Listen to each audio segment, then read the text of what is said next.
Hello my dear friends, you're on the Military Summary channel, and today we will discuss the situation in Ukraine on the 26th of August.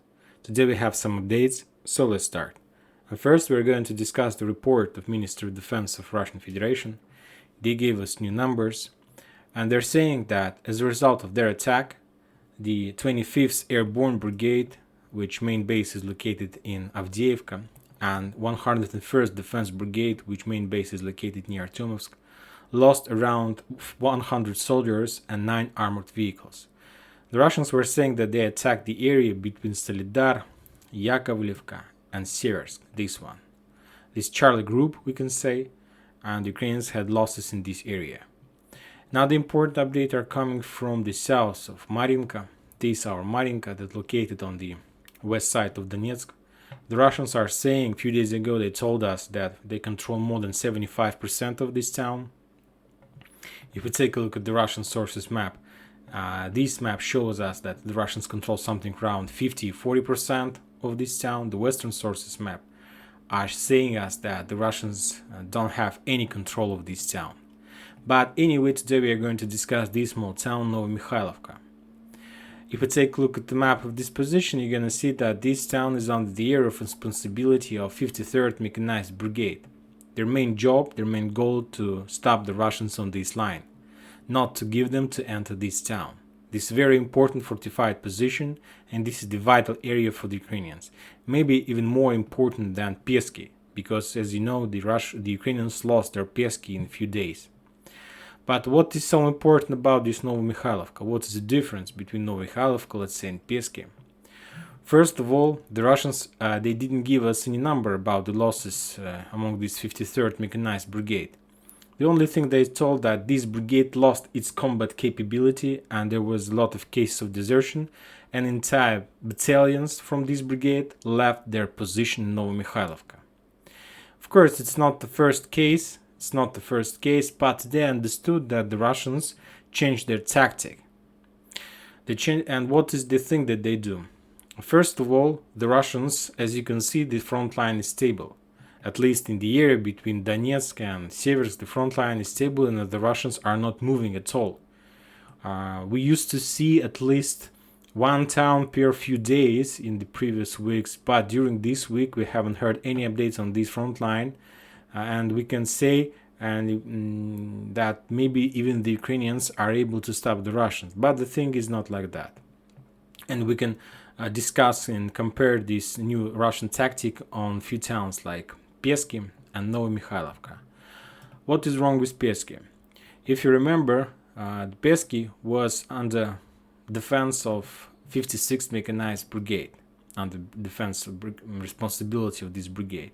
And if we take a look at my table that I'm trying to follow, this 56th Mechanized Brigade, there were at least two announcements from the Russian side on the 10th of August and on the 18th of August that some battalions and some brigades, this brigade and some battalions in this brigade lost its combat capability. If we're talking about the 10th of August, the Russians were saying that 70% of these brigade losses, they lost more than 70% of their forces. And if we're talking about the 18th of August, there was a report that the Russians, that 37 battalion of this brigade lost more than 60% of these forces and they left their position. And as a result of this situation, of these like desertions, cases and so on, the Russians managed to establish entire control over this area and to come close towards Nivolskaya and started their close combat in Krasnogorovka, because the Russians are storming Krasnogorovka in the east side of this town. So that was the case. First of all, there was few announcement about lost combat capabilities of this main brigade, and after that the Russians took control over small towns. In Peski, in Oputna, entered Krasnogorovka and so on. The same thing we can say about Novomikhailivka, but there is one important difference. If we are talking about this 56th Brigade and about these towns like Peski, like Oputna, as soon as these brigades lost their combat capability, the Ukrainians didn't move their reinforcement or any other forces that could replace these forces in this area, and the Russians managed to push the Ukrainians back. So we can say, and as I understand, Pesk is not so important for the Ukrainians. It's very important for the Russians, this town. With help of this, they were able to push the Ukrainians back and to increase the artillery distance in this area. But if we're talking about Novomikhailivka, the Ukrainians don't want to give up in this area. Because this small town, Novomikhailivka, used to be under the responsibility of 66 Mechanized Brigade. If you take a look at this table, you're gonna see that this 66 Mechanized Brigade also, there was few updates about lost its combat capability, and both of these cases were in this small town of Mikhailivka. As you can see, let's start discussion since 15th of August. The loss of this brigade battalion, 3rd battalion, was more than 70%. Then there was a report on the 17th of August that desertion is more than 50%. Then we got update on the 21st of August that 30 soldiers were killed in the 2nd battalion in Novomikhailivka. And on the 23rd of August, we've got the first update that the 2nd battalion of this 66 Mechanized Brigade lost its combat capability. And the next day, on the 21st of August, we got a report that 200 soldiers were killed as a result of Russian attack, and 160 soldiers just surrendered. And not just surrendered, there was a case of desertion. They just left their position. But if we're talking about the Peski, I'll remind you one more time, the Ukrainians didn't move anybody on their position. Maybe because they didn't expect that the Russians are able to crack this net, who knows. But anyway, as soon as the Ukrainians moved 66th Brigade from this area, they moved another brigade, 53rd, on this position, and they were trying to keep Novomikhailivka for a few days, like 3 days. And today we got update that this 53rd Brigade lost its combat capability one more time. And the thing is, and the question is, when the Russians are planning to enter this town. And this is the Russians' new tactic, as far as I understand. From now on, during the previous weeks, because of the front line is stable, I see that if the area is very well, under very well fire control, artillery control, the Russians are not moving in this town. They allow the Ukrainians to move on these positions more and more fresh forces. That was with the 66th Mechanized Brigade. They entered this town. Then the Russians were trying to reduce them during the few weeks. They killed more than 3,000 soldiers just in this area. And this 66th Brigade were moved by the Ukrainians to the back, trying to restore this brigade. And after that, they moved the 53rd Brigade in this area. Now the Russians are doing the same. They're just reducing this brigade as much as possible. And I suppose that this brigade, there was cases of desertion, so I suppose that Ukrainians now need to move another brigade on this position. And that is going to be another mistake by the Ukrainians, because the Russians will do the same. They will reduce any kind of brigade that enters this town. So this is their tactic, and this is not the only place where the Russians are using this tactic, just to destroy the Ukrainian military forces without moving further. And as you can see, this tactic is very effective, because there are a lot of cases of desertion. There are a lot of cases of strikes and conflicts between soldiers and officers. There is a lot of losses among Ukrainians, and the Russians, meanwhile, on this side of Novomikhailivka, don't have any losses at all. The only thing that during this week the Ukrainians were trying to start counter-offensive operation near Uglidar, because they understand that the Russians are very close to encircle this town, and after that the Ukrainians can lose their position. And the most important part why the Ukrainians are trying to fight for Uglidar, because if we take a look at this map, you're gonna see that Uglidar is a small town with high buildings, 6, 7, 8, 9 floors building and so on. So it's very easy to keep there, and you're gonna have not so much losses as you can have. Let's compare with Novomikhailivka. It's a small village, and I suppose that this village is already reduced to ruins, and I don't think that there are any places where the Ukrainians can keep their positions. But the thing is, why the Ukrainians don't want to leave this area? Maybe because of the fact that they lost so many towns in this area, so they just don't want to even to hear about any possibilities that they need to leave any town. Furthermore, But if the Ukrainians do this very difficult decision and they decide not to move their forces in this area, then the Russians will be able to enter this town without even a battle. And if we're talking about the Russian progress, for now they control, according to their information, more than 75% of Mariinka.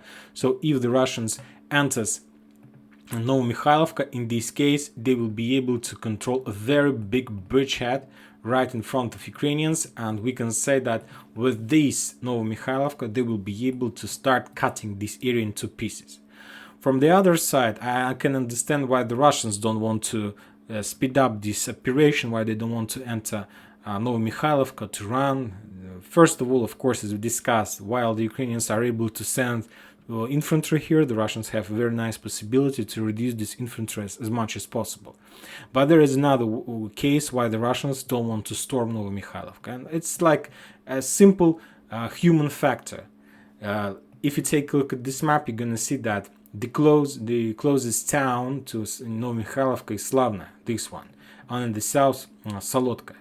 And if we try to calculate the distance between these two towns, it's something like 5 kilometers. And if we're talking about Solotka, if we compare the distance between these two towns, it's around 6 kilometers. Imagine yourself, you need to cross 4 or 6.5 kilometers in this area under heavy artillery shelling, right in front of well-fortified positions and so on. Of course, nobody wants it. It's like suicide operation. We understand this.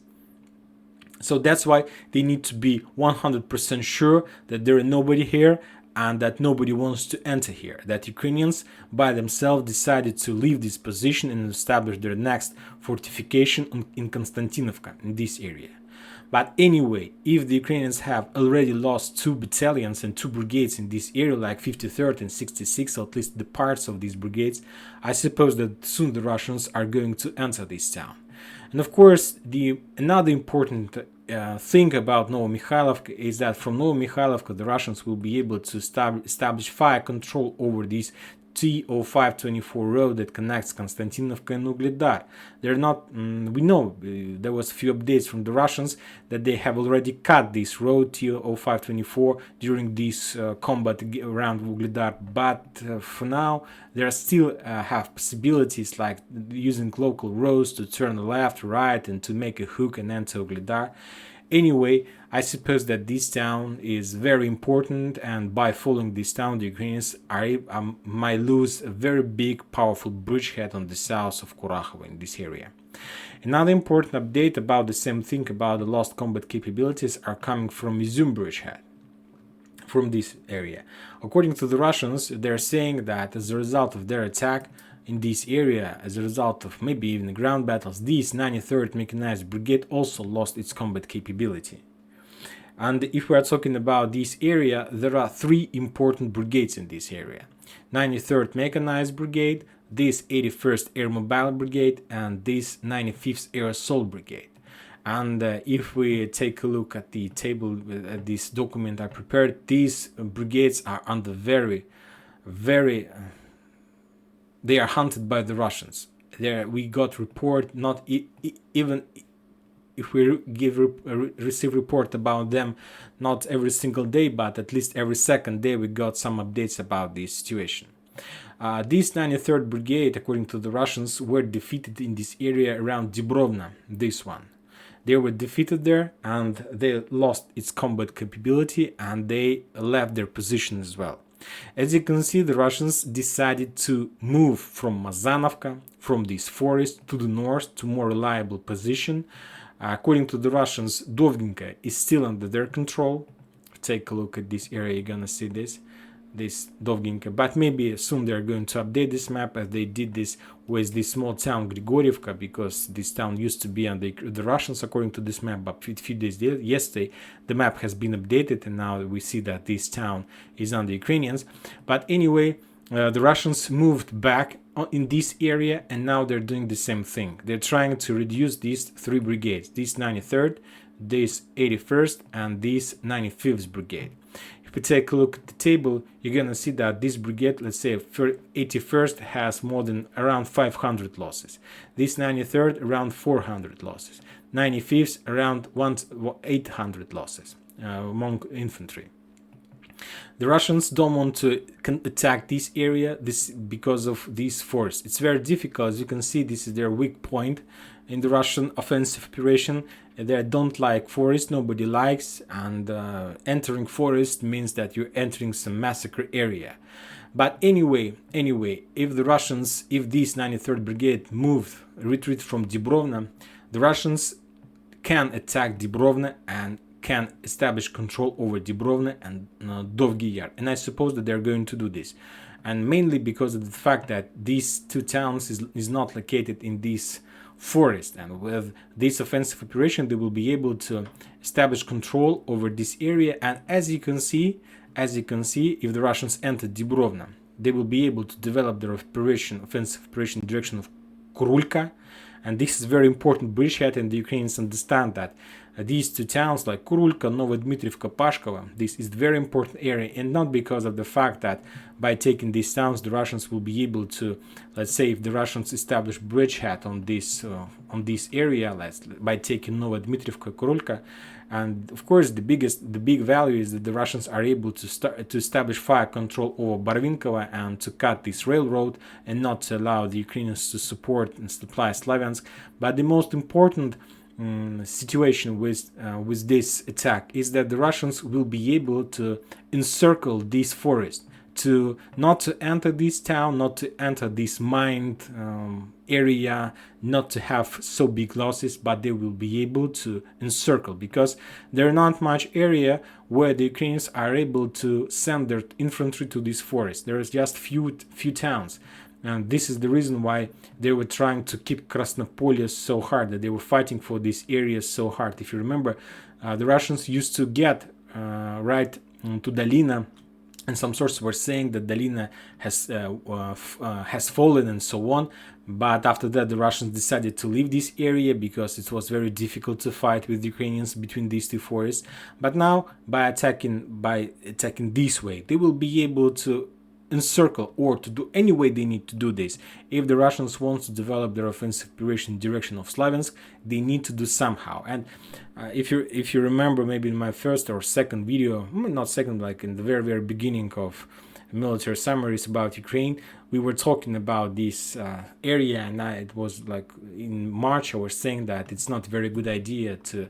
It would be very nice if the Russians were able to crack this forest and to pass this town, but I understand, and I told it like a few months ago, that the Russians won't use this way to attack, only if they will be very lucky, and if they manage to crack the area somehow. I don't know, maybe this case they would try to use this road to attack Slavyansk, but for now I suppose that they will try to encircle this area. Furthermore, today we got very interesting updates, some spy updates from the Ukrainians. Today Zaluzhny presented to Zelensky another offensive plan, of another counter-offensive operation. And today he presented that the best solution for the Ukrainians to start counter-offensive operation is not in Kherson, because now the Russians are doing counter-offensive operation and they're moving to Nikolaev very fast, taking town by town. Zaluzhny presented that the best solution for the Ukrainians to start counter-offensive operation in direction of Izum, from Barvenkova towards Izum. If you remember, a few videos ago I told you, when we were when we were searching and discovering this map of disposition, I told you that there are too much of armored brigades, like this tank brigade near Barvenkova, near Balakleya, the 10th and 3rd tank brigade, this 4th tank brigade, this mechanized 93rd brigade, this tank, another 3rd tank brigade. I told you that it's a very interesting situation, and my projection was that if the Ukrainians are able to start any offensive operation, my projection was that they will start in this area. And today we got some, it's not like, maybe it's some kind of speculation, who knows, but anyway we got the first note from the Ukrainian side that maybe they will start offensive operation in direction of Izum. By the way, it's not a very bad idea, to tell the truth, and mainly because of the fact that there are not much possibilities for the Russians to support this area. There's just one place where they can be on the safe side, near Izum, near these two rivers, but all these bridges are destroyed, so the Russians don't have a very nice opportunity to support. They have some pontoon bridges, of course. Maybe they have restored some bridges, who knows. But anyway, the Ukrainians do really able to attack. There is not much area to establish control over, and of course, if they are able to push the Russians on that side of the river, it can bring them significant success in the further planning of this special operation. So that's why the Russians need to be very careful with this area. I suppose that they need to concentrate their artillery and rocket strikes in this area, trying to hunt all these brigades, like this 4th tank, like this 3rd tank, and this 93rd Mechanized Brigade, and so on. And the main difficult for the Russians is that there is this forest, and the Ukrainians can get very close to the bridgehead just using this forest. And I suppose that they know all the roads in this forest, not mined ones, so it's not a very big problem for them to get as close as possible to the Russians' bridgehead.